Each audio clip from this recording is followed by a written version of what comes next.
And could you tell me a bit about your early life? How were you raised? How did that have an impact on your desire to go into public service later on? And importantly, who were the most influential people in your upbringing? Well, I grew up in a large Irish Catholic family here in Nova Scotia from the time that I was 6 or 7 years old. I was born in Belfast. I came over with my family, and we were a boisterous family. The constants were family, church, school, kind of traditional. And I would say that, the most influential people for me, which you'll hear from a lot of people, were my parents. My father was very active, well-known, a public figure long before he went into politics.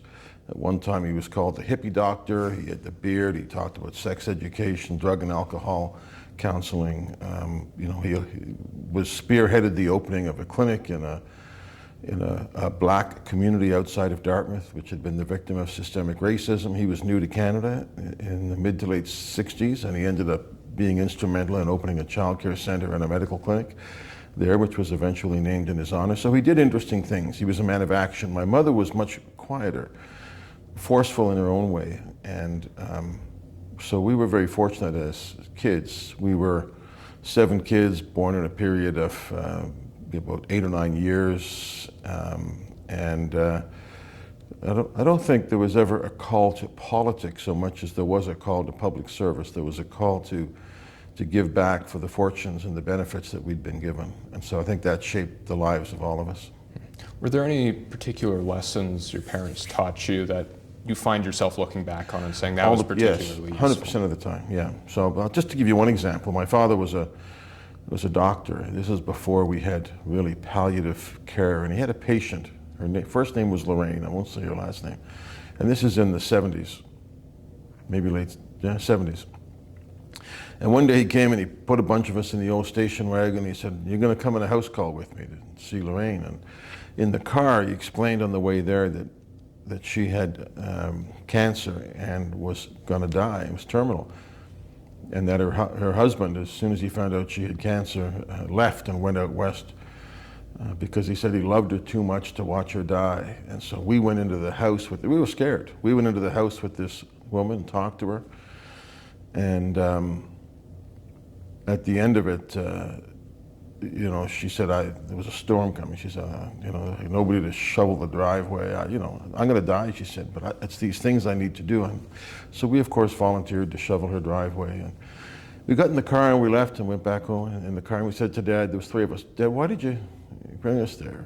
And this was my father's approach to life. It was part clinical, part educative. He said, well, a couple of reasons. He said, number one, I knew she needed somebody to shovel her driveway and that you guys would volunteer when you met her. But secondly, I want you to understand there's a difference between watching somebody die and helping somebody die. And that really came back to us later when my mom and dad were both palliative, and they died 6 weeks apart in 2003. But those were the kind of things. My father was a person of action and doing stuff. And so he was really important. And I could give you all kinds of examples. My mother, in her quiet way, a couple of times she left on Christmas Day, and we didn't know where she went, but we were opening gifts. Didn't matter. Found out later when I ran an oil company here, one of the guys came to see me. He was in real trouble. And he said, "I knew you'd help me because of your mother." And he told me that on those days he was very poor. He hadn't given up drinking. And his family, he got fired. His family had nothing for 2 years. And my mother found out about it, and she would go and buy groceries and bring it to the family and some gifts and stuff. So those are the kind of things that have an impact on kids, is because you learn in school, you read stuff, but when you see it in your family, it has an impact on you. And I wanted to get to the point of, helping people. I think a lot of people today, especially young people, sort of like the blood sport of politics, but you sort of have to remember what it's all about. It's about helping your constituents. So I wanted to ask you, you served in federal politics as a member of parliament, you served in municipal politics as a mayor, and now you're the Lieutenant Governor of Nova Scotia. In all 3 of these roles, firstly, what are the differences and what are the merits? In what ways do you help people in these positions? Well, I never had much interest in municipal politics. I never went to a council meeting.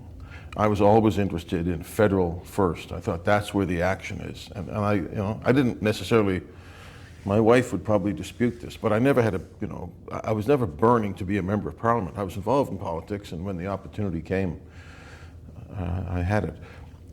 But I became a huge fan of municipal politics in Canada because it might be wrong to say it's nonpartisan, but it's multi-partisan, and it is without the influence of party discipline. So it's messier, it's frustrating, but it's the best form of politics. It's one of the few places, in my view, where you can actually discuss politics in the public square without the influence of parties. So it's very different. Being mayor of Halifax in many ways was more like being the general manager of the oil company than it was like being an MP. And as an MP, you're beholden to party discipline, which I understand. So mayor was good, and mayor turned out to be very good training for this job, because I do a lot of the same events and things that I did when I was mayor. There's a lot more formality to this job than there was to being mayor. When I was appointed to this position by Prime Minister Trudeau, I had my first call with Dr. Chris McCreary, who's my private secretary. We both knew that one of the challenges would be to sort of marry Mayor Mike with His Honor, the Honorable. So there's a lot of differences in the politics. Provincial and federal, I think, are similar. And I've had a very unique perspective. I was in provincial first because my dad was premier, and I was working with helping my dad, not as in a salaried position, but doing a lot of work with him. So I got to know provincial, got elected to federal, then became the mayor, and now I'm in this job. So it's been a very kind of blessed and privileged journey that I've been on in public office, for which I'm very grateful. What contribution in whatever office you served, and even in the private sector, are you most proud of to Nova Scotia, to Halifax, or to Canada as a whole? So I've always had a philosophy of politics and public life that you can do two or three things at once. And I think that the best people in public life are idealistic without being ideological. They find solutions. And I've always believed that if you do a good job in governing, then you can allow people to be successful, private enterprise to be successful, while at the same time taking care of people who need help. And so I'm proud of the growth of Halifax when I was mayor. I think I had a little bit of a role to play in the growth of this city, which we needed to do. And there are some things that may seem smaller that I'm proud of. I'm very proud to have been involved quite a bit with Bill C-38 in 2004 and 5. I was a new MP, and I volunteered to be on this committee that was going to bring in the right for gays and lesbians to be married in Canada. It was very controversial at the time. Now it's not. Most people now just sort of shrug their shoulders, and kids in particular say, that was an issue.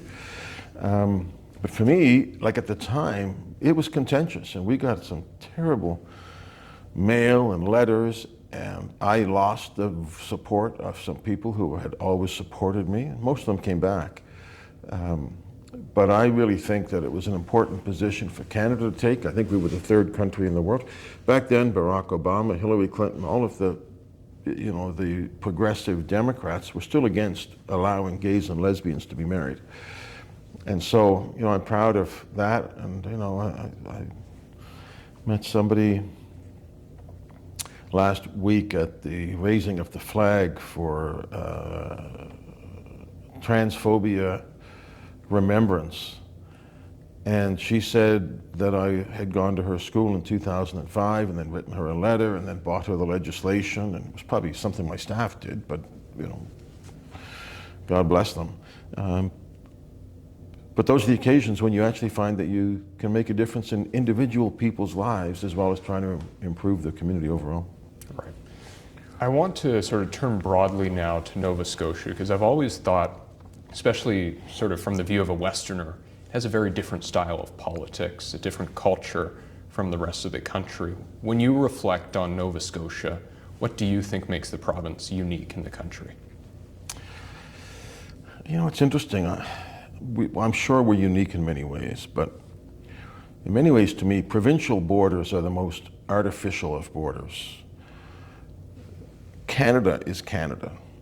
And, you know, I would say the local community in which we live, the greater Halifax area, is kind of interesting and is in some ways different from Cape Breton or Yarmouth or Pictou County or the Valley. But as a group, are Nova Scotians dramatically different from New Brunswickers just because there's a border between Amherst and Sackville? I don't know. I love the province. I think it's in many ways, it's a perfect province to me. It's a population of 1 million people, a nice round number. We have been half urban, half rural for a long time. We have, you know, the incredible differences of Cape Breton and downtown Halifax and the other parts of Nova Scotia. We have a pride in ourselves. There's things we do well. There are things traditionally we haven't done very well. But I would say for me, I'm first and foremost Canadian. Secondly, a Nova Scotian, or maybe even secondly from this area of Nova Scotia. But I think that, you know, the English, Scottish, Irish history is special here, and the way it marries itself with, you know, new Canadians coming from around the world, from Sudan and from Bhutan and India and China and everything else. I think it makes us a little bit special that way. And the history, and I say that sitting here in this beautiful Georgian home that was finished in 1805, you know, the uniqueness of the Mi'kmaq people and how for 13,000 years they sort of stewarded this land. Those are the things that I think make us unique and make us proud. In your role of Lieutenant Governor, you represent the King of Canada, King Charles. I wanted to ask you, in a modern Canada where I think a lot of people feel more distant from the Crown, at least outside of Nova Scotia, I've noticed there's a lot of pride in that British, Scottish, Irish tradition here. What is your view of the monarchy and your role in the 21st century? I never saw myself doing this job. As I mentioned before, I'm an Irish Catholic. You know, our view of the Crown was different than a lot of people.